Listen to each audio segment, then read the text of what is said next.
live streaming karon nga taknaa o miabot ang oras mga kaigsunan nga ato nang sugdan kining atong programa karong hapuna ingon nga kabahin gihapon sa adlaw nga igpapahulay. Ang atong programa karon nga kahaponon mao ang pagpatalinghog og mga lektura sa maayong panglawas. Aron to mga igsoon nga magiyahan ta sa atong pagkinabuhi nga malipayon o himsog diha sa ato nga panimalay sa matag adlaw. Nini nga kahaponon agi og pagsugod sa ato nga programa, ako kamong dapiton sa barog aron magampo ta sa pagsugod atong iduko atong mga ulo. Among Dios nga mahiugmaon ug makagagahom sa nga tanan, nining kahaponon sa adlaw gihapon nga balaan, aniyaw na sab kami nagaduol kanimo sa among padayon nga pagsimba, pagambahan kanimo. Dili kami matagbaw sa pag-ila kanimo tungod kay ikaw ang magbubuhat sa langit, sa yuta, tag-iya sa among kinabuhi o nagasustinto niini nga hangtod karon kami imong gihatagan og kahigayunan diin makapaminaw og mga lektura sa maayo nga panglawas. Samtang o Dios amo nga paminawan ang mga mensahe, ablihi ang among hunahuna o kasing-kasing. Tabangi kami nga ang mga butang nga among mapatalinghugan, amo kining ikinabuhi o magpabilin sa among paginawi matag adlaw nga hangtod sa imong pagpadayag, makabaton kami og malipayon og maayo nga panglawas. Kining tanan o Dios among gipangayo ug gipasalamatan pinaagi sa ngalan ni Hesus nga among nuluwas. Amen. Sa dili pa nato ihatag mga kaigsunan ang panahon sa lektura, maminaw kita og usa ka pinasahi nga awit. Si Sister Lopez mo hatag og usa ka pinasahi nga awit ug human sa mao nga awit ang ato nga lecturer na ini kahaponon, usa sa mga registered nurse sa atong Adventist Hospital Cebu. Muhatag siya og unsaon muhatag siya mga lektura, giya kung unsaon nato nga kita makabaton og maayong panglawas. Si Sister Shiela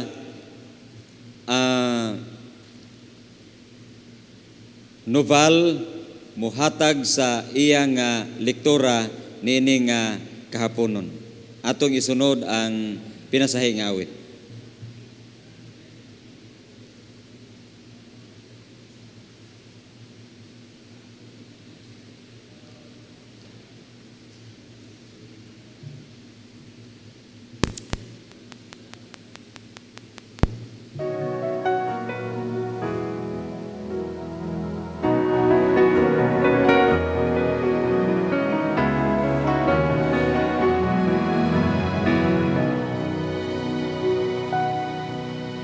Through the eyes of an orphan, we see the pain here on earth, all the hunger and starvation this world is going through. There are wars everywhere, people dying here and there, but there is hope, it's not the end, we're bound for glory. This is not our home. This is not where we belong. God prepared a place for us to be happy eternally. One day we'll be there, of His great glory to share. There will be no sorrow. There will be no pain. See Jesus face to face.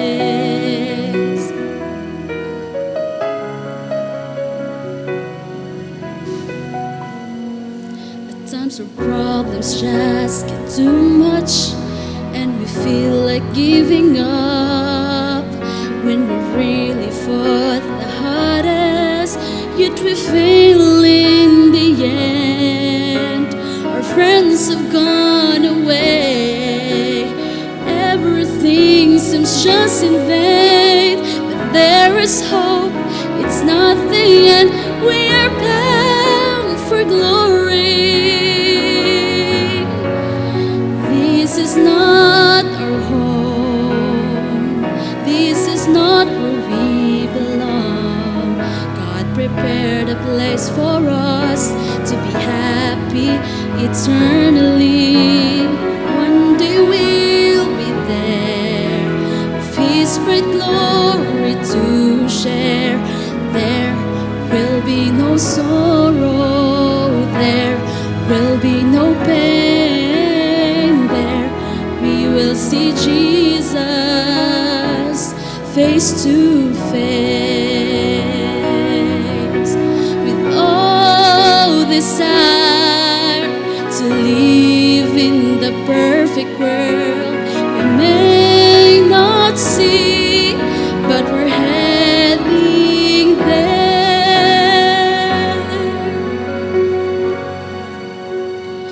This is not our home, this is not where we belong. God prepared a place for us to be happy eternally. One day we'll be there, with His great glory to share. There will be no sorrow, there will be no pain. There we will see Jesus face to face.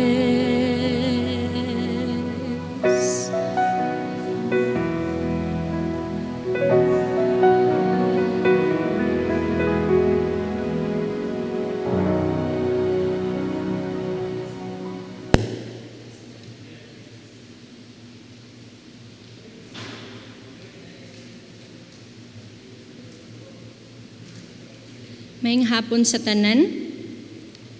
This afternoon, we are going to talk about a topic that is timely and relevant to our current situation nowadays. The topic that we are going to tackle this afternoon is about the significance of following the rules. But before we start, let me first share this story to each and every one of us.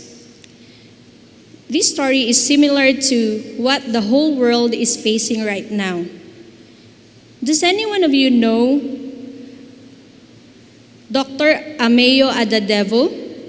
Well, for those who don't, she was the doctor who was well lauded because of her role in restraining the possibility of an outbreak in Nigeria. Her brilliance in quickly diagnosing the case of the patient and her resistance in discharging a patient who is about to attend an economic gathering in Nigeria saved 21 million people from acquiring the virus. She became a hero because her act of illegal detention to a particular patient was done to protect the greater population.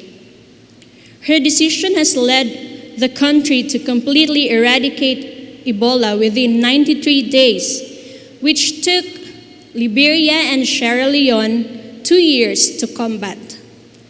The sad part is that she died. And even though she became a hero to many, in the eyes of her son, she was a better mother. In 2014, there was a patient who lied about his exposure to an Ebola virus patient. One infected patient from Liberia went to Nigeria for an economic gathering of all West African states. That infected patient resulted in 19 confirmed cases of Ebola virus in Nigeria and caused 7 deaths, all because the patient lied about his exposure to the disease. If we're going to trace Patrick Sawyer's history, In St. Joseph Catholic Hospital, Patrick Sawyer took his sister Princess, who was bleeding to death. Of course, ang mga healthcare workers, nakakita sila nga the patient was bleeding to death, they run to the rescue, and this hospitality has led them to experience the trail of death that no one ever imagined could possibly happen. These past few days, almost everyone felt the threat of the virus, which is coronavirus, and the world all over has seen its pain, most especially to those vastly affected by the virus. The recent events can be compared with what has happened to Egypt during the plagues that Moses has brought to the Egyptians. Pero ang story sa 10th plague was the one who marked Pharaoh's surrender. Exodus 11:4-6 says, "And Moses said, Thus saith Jehovah, about midnight will I go out into the midst of Egypt, and all the firstborn in the land of Egypt shall die, from the firstborn of Pharaoh that sitteth upon his throne, even unto the firstborn of the maidservant that is behind the mill, and all the firstborn of the cattle." So God allowed destruction to befall Egypt, but He has set rules for the Israelites to follow, for them to be saved from the plague. Those rules were written in Exodus 12:3-11. And God commanded the Israelites to follow the rules, for by following the rules, they will be saved from the plague.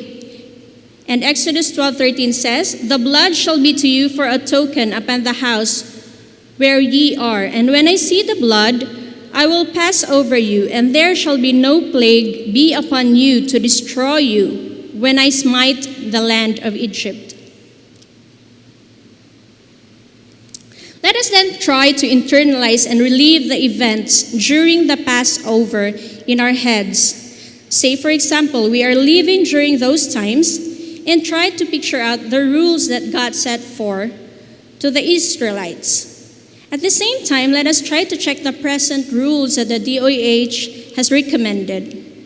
So during the Passover, it has been stated that in the 10th day of this month, they shall take to them every man a lamb according to their father's houses, a lamb for a household, or a lamb enough for a household. And today we are reminded, or we are required to have a healthy diet. If before ang mga Israelites required to have a lamb enough for a household, we are required to eat the right amount of calories needed by our body. So, healthy diet means a balanced diet, regardless of our diet preferences, as long as we eat the right amount of calories needed by our body. So for example, this is our plate. So this is the healthy plate. 9-inch nga plate, ang 1/4 ana is dapat grain. So dili dapat daghan kay ang rice. Grain ang 1/4. Then 1/4 would be protein, and half of it would be vegetables and fruits. Pero sa diabetic, the required or the recommended serving sa diabetic is 1 serving lang. For those who are not diabetic, pwede ra og 1 to 2 servings. And then ang fat, dapat gamay lang yun kaayo siya. So karong panahon na, we are encouraged to live a healthy diet.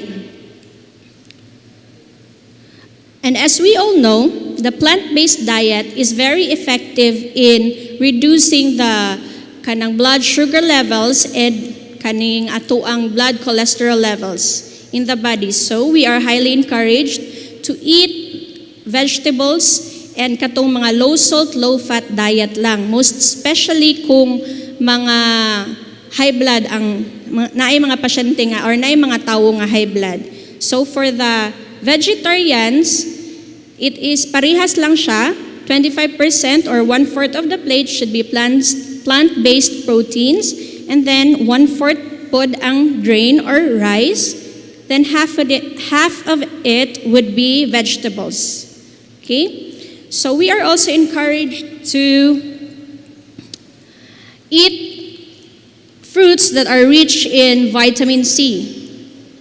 Fruits with the highest sources of vitamin C are the following: cantaloupe, citrus, kiwi, mango, papaya, pineapple, berries family, and watermelon. So since mga imported man to kasagaran sa Pilipinas, na ay guava, cabbage, papaya, mga bell pepper, and broccoli. So other immune-boosting foods are the following: mushroom, tomatoes, ginger, ampalaya, and turmeric. So we should always eat a variety of those food and dili kay tapalabi sa mga oily nga mga pagkaon. Next, it is very important also to drink supplements like vitamin C. As of now, there are a lot of myths in the internet saying that vitamin C can cure COVID or coronavirus disease, and studies have been conducted to review its effects to patients with coronavirus disease. But it is not the cure of the disease. However, it can help in increasing our immunity with the common colds, or it can help in increasing our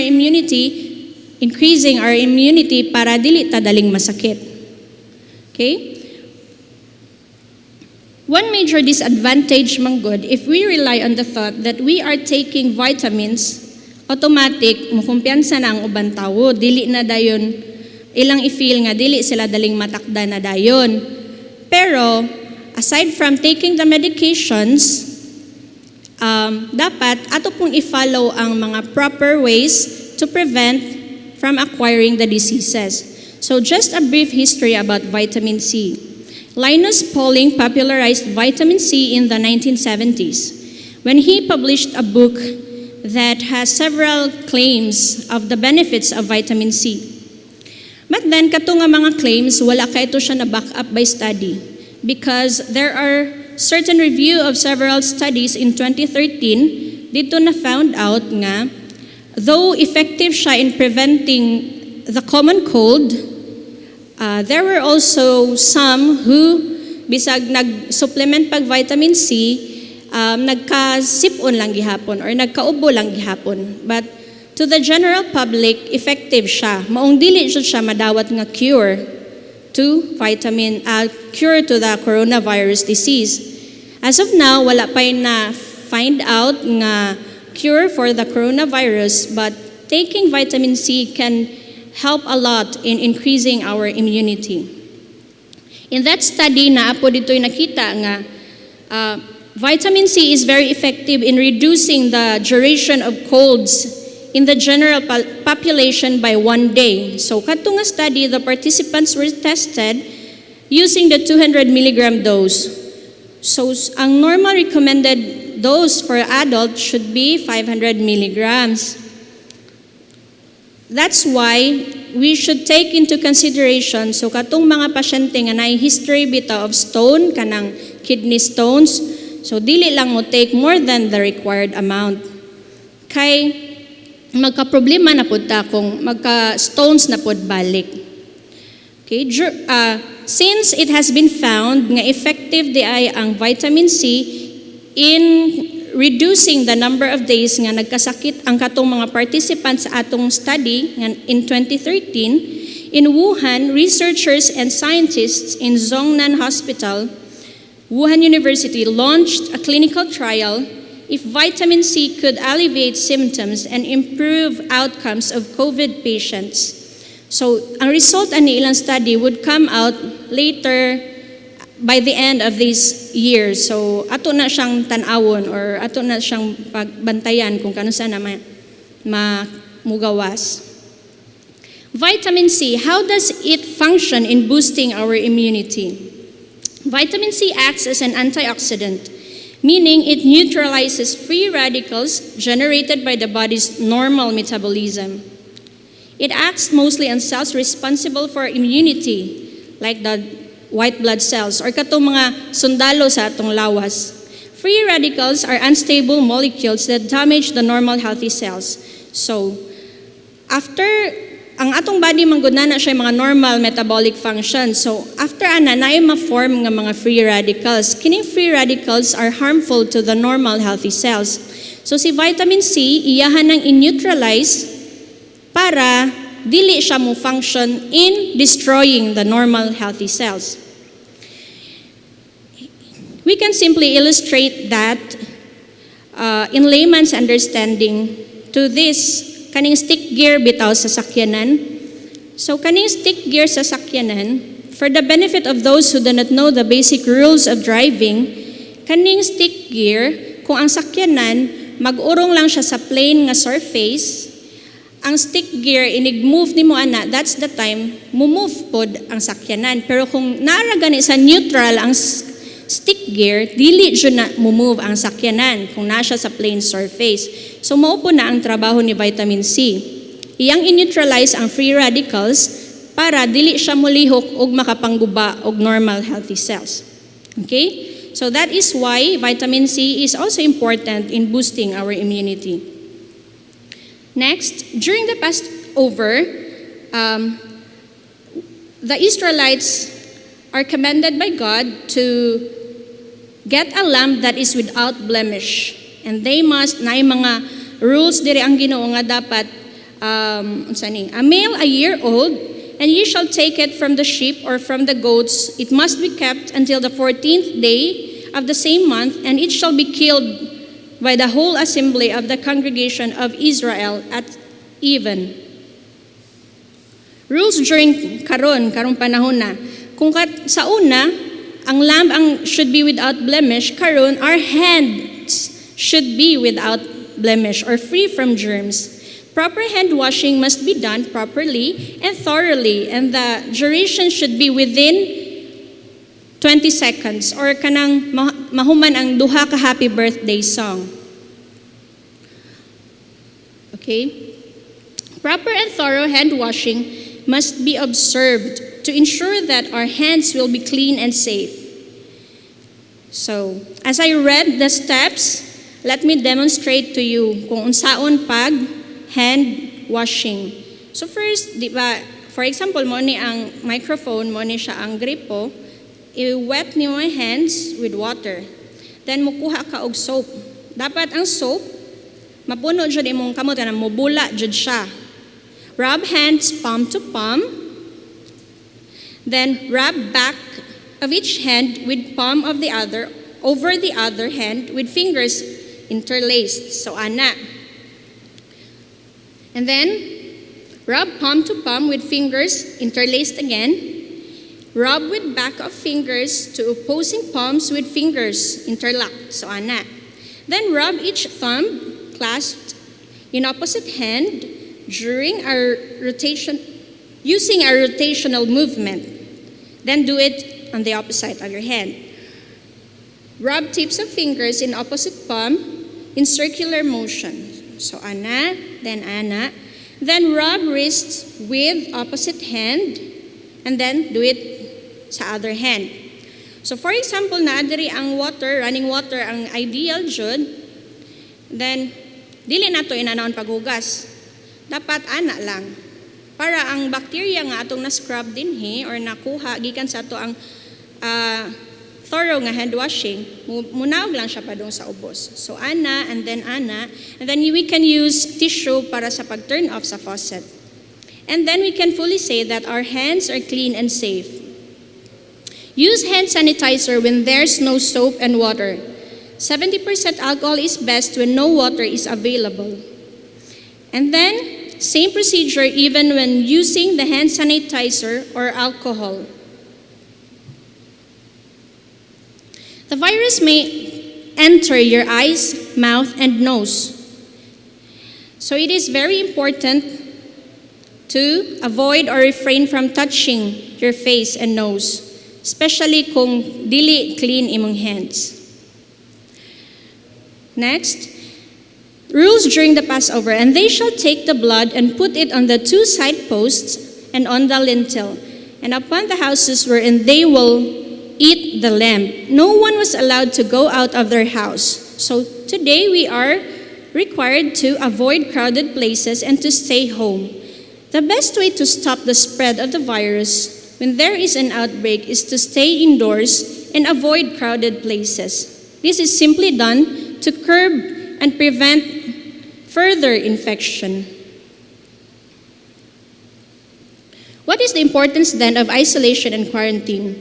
Highly infectious diseases that has no specific cure can be effectively curbed or restrained or contained by following the strict isolation and quarantine measures.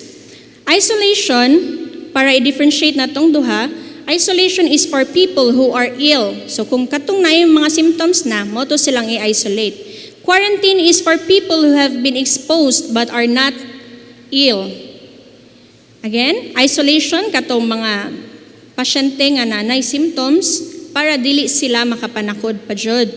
And then quarantine, pwede na siya i-apply sa group of persons nga na-expose sa katong positive or katong naay symptoms. So, i-quarantine sila.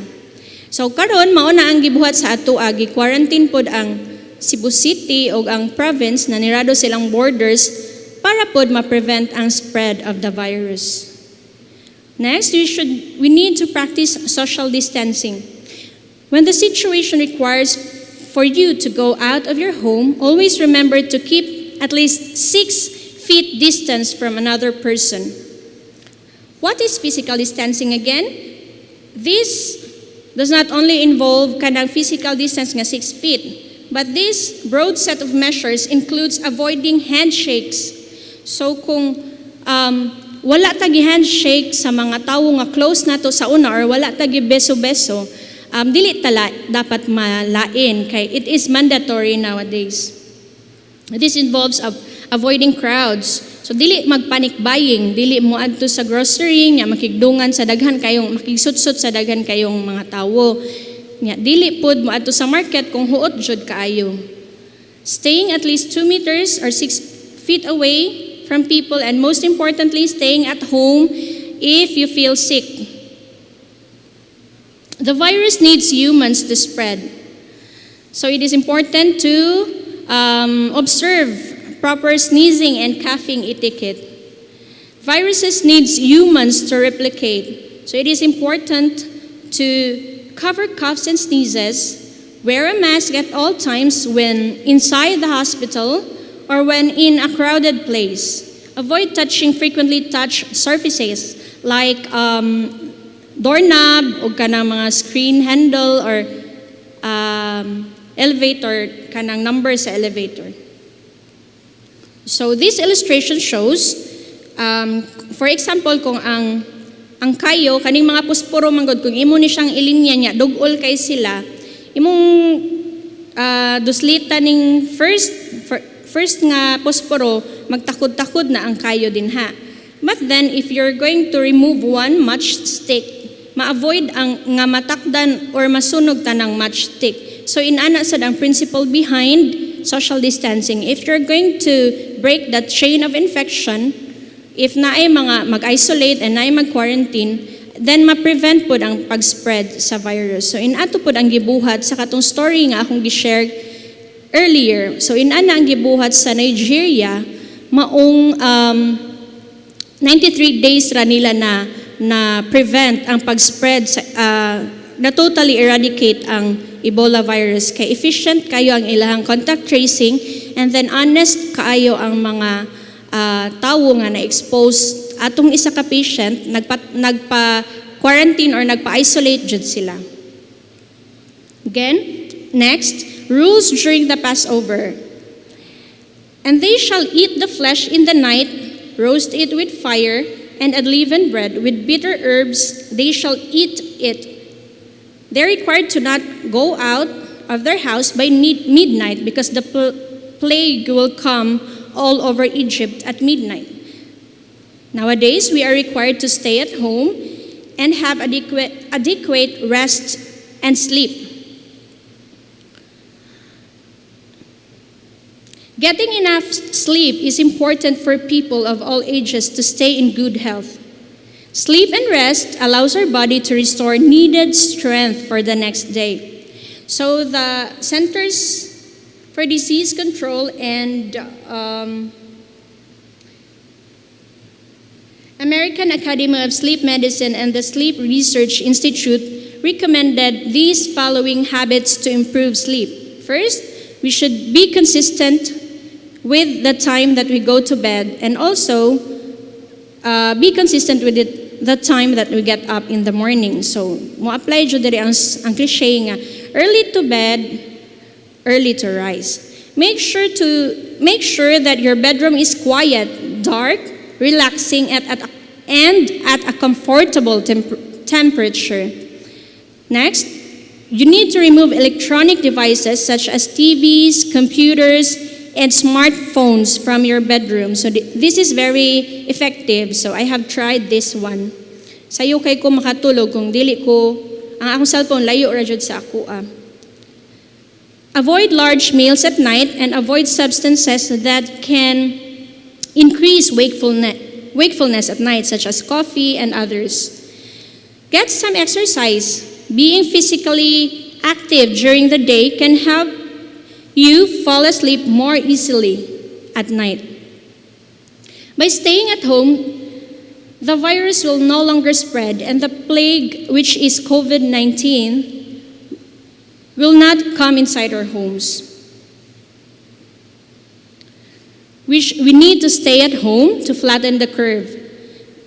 Karon mangong panahon na, the number of cases has escalated nga daghan kaayo, 1,000, and the healthcare system capacity is not enough to cater the needs of those number of patients. Mo nang sa ubang lugar, like Italy and UK, and also the US po di ay karon, ilahan nang gina-prioritize or ilang gina-triage kung kinsa lay ilang paggamiton sa ventilator, kay dili man enough ang ventilator or ang machine nga mo aid sa pagginhawa sa pasyente para mo cater sa daghan kaayong number of patients. So katong higher chance of survival mo to ilang i-prioritize.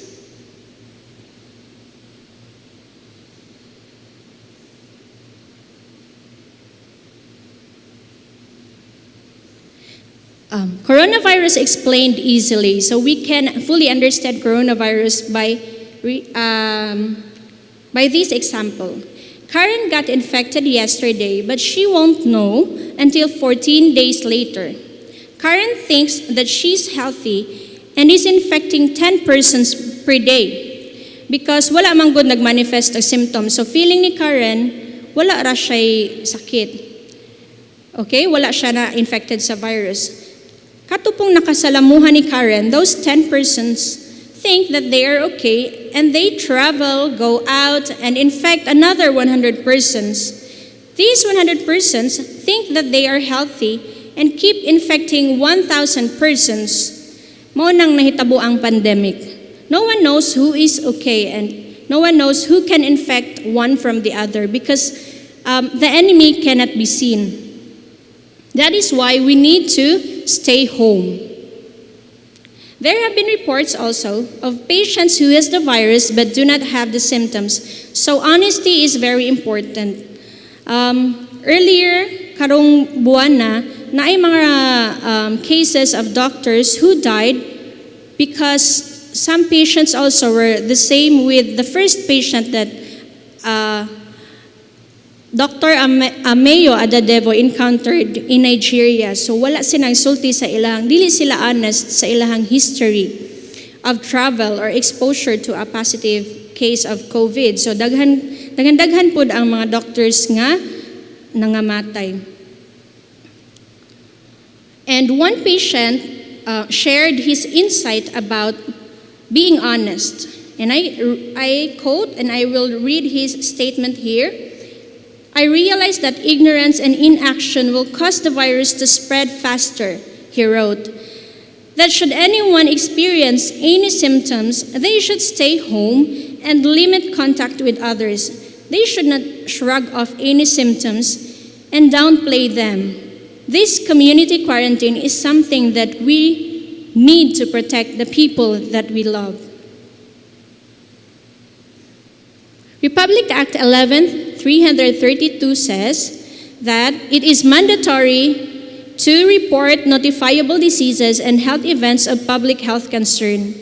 So we are required to provide truthful information about our health condition and possible exposure for the healthcare workers as well to prepare para maka-PPE sila. So dili ta dapat malain kung mag-PPE sila kay required man na para pod dili na pod ma-spread maayo ang virus aron dali kaayo ta mabalik sa ato ang normal nga panginabuhi. Okay? During the Passover, the lamb was required nga not to be eaten raw, nor boiled with water, but it should be roasted with fire, with its legs, its head, and its inwards. Nowadays, we are required to drink 6 to 8 glasses of water.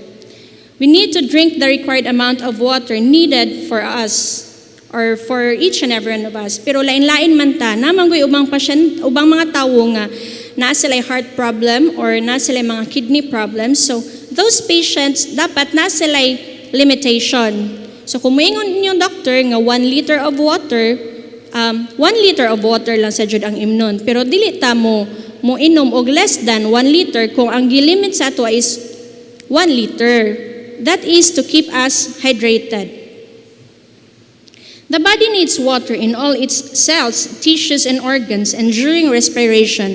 And also, our body is made up of 60% water. So it is very important to hydrate your body. Staying hydrated helps balance your body's metabolism, relieves mild headaches, and promotes healthy skin. Omitting to do this promotes dehydration, leading to tiredness, slow brain function, irritability, dryness, and high temperature. But then again, precautions must be observed to patients who have kidney problems and heart problems.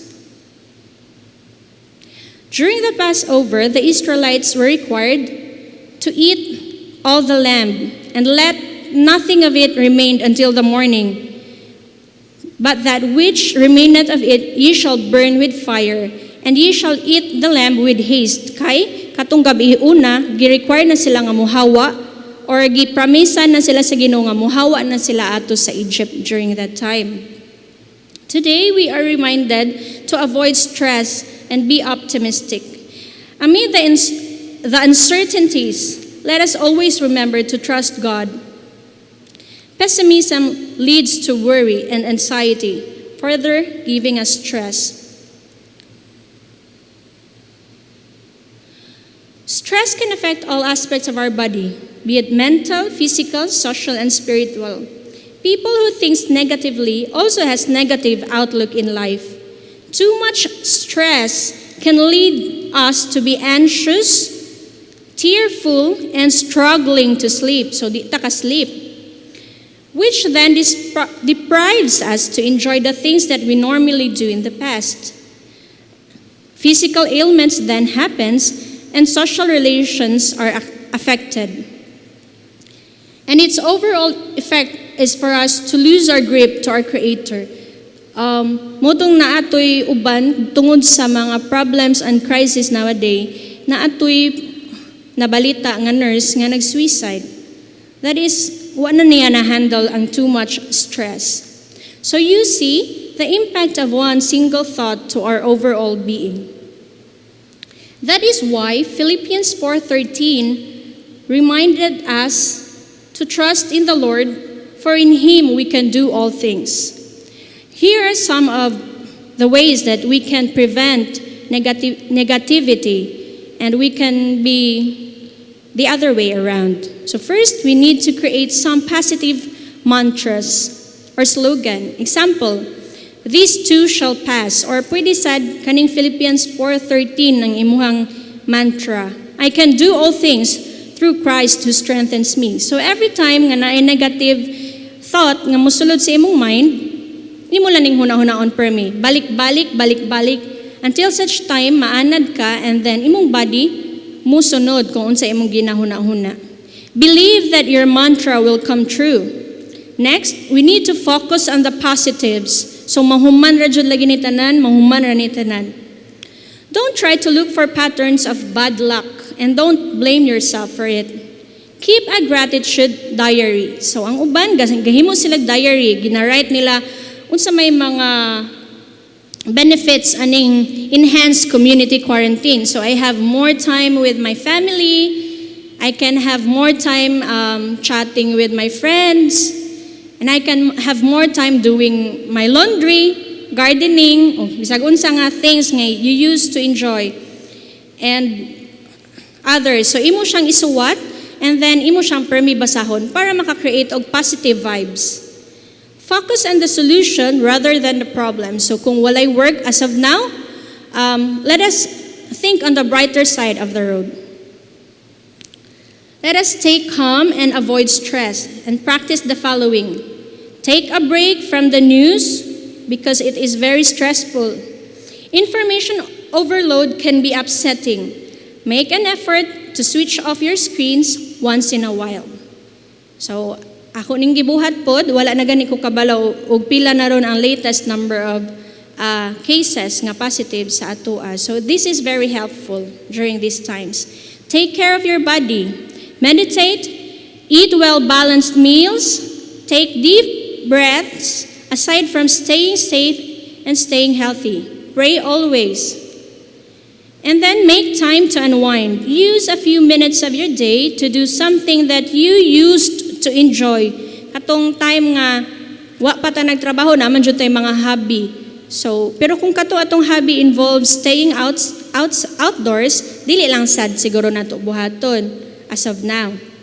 So you can do drawing, sketching, and others. Connect with others, talk to people you trust about your concerns and how you are feeling. So an outlet is very important, outlet of stress. The situation may be overwhelming, but coping with stress will make you and the people you care about and your community stronger. Again, a strong mind also creates a strong body. So in summary, the COVID-19 rules can be summarized by the following. First, you need to wash your hand frequently, avoid touching your eyes, nose, and mouth, cover your cough using the bend of your elbow or a tissue. Pwede magkuhag tissue, pwede pod kaning bend sa elbow. And then avoid crowded places and close contact with anyone that has fever or cough. Stay away or stay at home if you feel unwell. If you have a fever or cough and difficulty of breathing, seek medical consult early, but first call your physician or the secretary or call the hospital. Get information from trusted sources. So karon ang mga Facebook daghan kay fake news. So dili lang ta mutuo diretso ana. The reliable sources are DOH, CDC, Medscape, World Health Organization, o kanang mga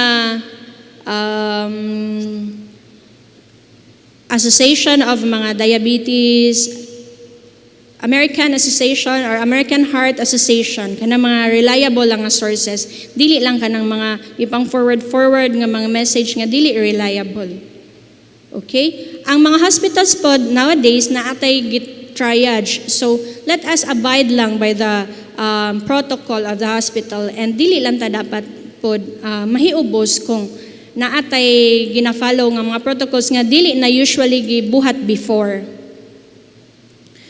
Let me share to you also the procedures of self-quarantine. So for those people nga nag-self-quarantine, you need to stay at home, check your temperature, watch for other symptoms, and if they do, report it to your healthcare provider. Practice social distancing. Wash your hands frequently. Stay in a specific room and ipanglahi lang sa imong mga gamit.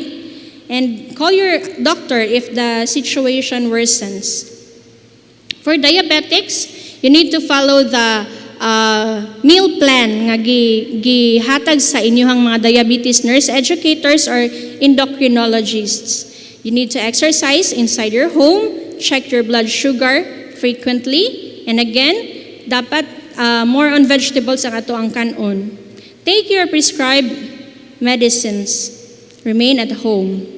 So COVID-19 can be summarized, although COVID-19 nahitabo ni pagka November sa China, diri man gud siya ni peak sa 2020. So we can very well remember it by the mnemonic nga 2020. So 20 seconds of hand washing, 2 meters distance, and 0 excuses. We need to remember that the virus doesn't move. People move it. We stop moving, the virus stops moving, and the virus dies. So, mo nang mubalik na sa normal ang ato ang daily living. We can't wait for that. In general, we may be overwhelmed by the changes brought about by the rules that was set forth before us during these times. But let us also remember that God has set those rules during the Passover to test the Israelites about this very specific lesson, that by following certain rules, we'll be saved, not only from the plague, but also, symbolically, we will be saved from our sins. And that He has offered His life so that we will have a chance of living in that heavenly home. All we need to do is to follow Him and His leading. He also reassured us in Psalms 91 that He will be our shield and that He will protect us from anything that will harm us. Therefore, by merely sticking to the rules, we will also be free from the snare of coronavirus disease. And by following the rules, we can win this battle against our unseen enemy. May God bless us. Thank you.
The painter's hand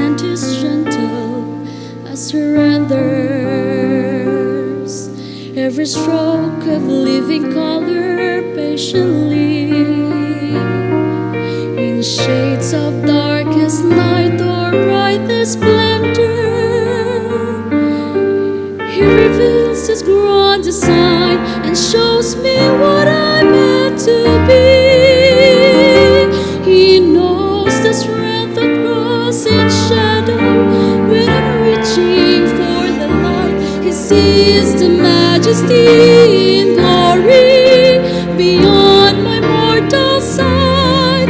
And though we may not understand the artistry of heaven's plan, I will trust the painter's hand unceasingly. He will make a masterpiece of me. And when I go before Him, kneeling at His feet, I marvel at His love for one so small and incomplete. Then the Spirit whispers peace to me, restores my soul, teaches me the wonder of my brokenness and worth. He knows the strength that grows in shadow when I'm reaching for the light. He sees the majesty in glory beyond my mortal sight. And though we may not understand the artistry of heaven's plan, I will trust the painter's hand unceasingly. He will make a masterpiece of me.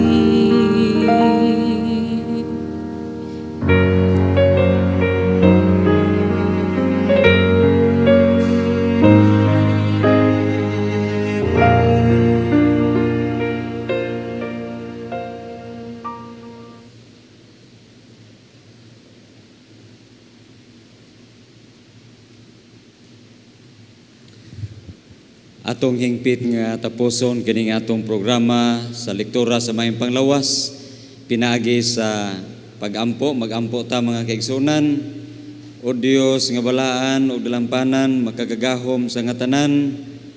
Salamat nga ikaw naghatag kanamo og panahon alang sa pagpaminaw og mga lektura aron kami makabaton og mayong panglawas ug aron among maangkon nga malikayan namo ang mga katalagman, mga balatian, hinungdan sa pagkahugaw sa among palibot. Ipahinumdom kanamo kanunay nga kon kami adunay maayong panglawas, maayo among relasyon, pakigdugtong diha kanimo ug malipayon kami dili lamang sa panimalay bisan ang komunidad diin kami nasakop. Salamat o Dios nga ikaw naghatag og labing maayo nga plano alang kanamo nga nining yutaa makapamahulay kami lamang kung imo kaming dad-on dito sa langit nun nga puloy-anan diin wala nay balatian, wala nay kakulba sa among kinabuhi o didtong dapita magkinabuhi kami hangtod sa kahanturan. Salamat nga ikaw mag-uban kanamo sa nabilin nga mga oras karong hapuna sa pagbalaan sa sagradong adlaw nga ipapahulay. Kining tanan among gipangayo, gilaoman nga madawat, pinagi sa ngalan ni Hesus nga among manuluwas. Amen. Sa makausapa mga kaigsunan ug mga kagilaan amo kamong gipasalamatan sa kanunayng pagsunod o pagsubay nining atong programa dinhi sa atong iglesia, Seventh-day Adventist Church dinhi sa Cebu City. Ang Dios magpanalangin kanatong tanan og maayong hapon.